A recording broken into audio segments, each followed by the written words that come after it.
Çörəyi nə ilə əvəz etmək olar?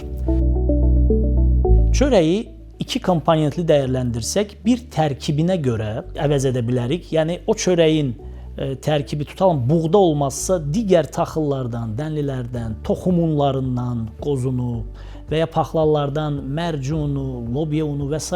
bunlardan əvəz edib çörəyi hazırlamaq mümkündür. Ümumiyyətlə sizə əgər çörək praktik olaraq gündəlik rasionunuzda lazımdırsa, mütləq istifadəsinə ehtiyac duyursunuzsa, emosional olaraq və ya bir qida vərdişi olaraq dediyim unlardan onu əvəz edə bilərsiniz.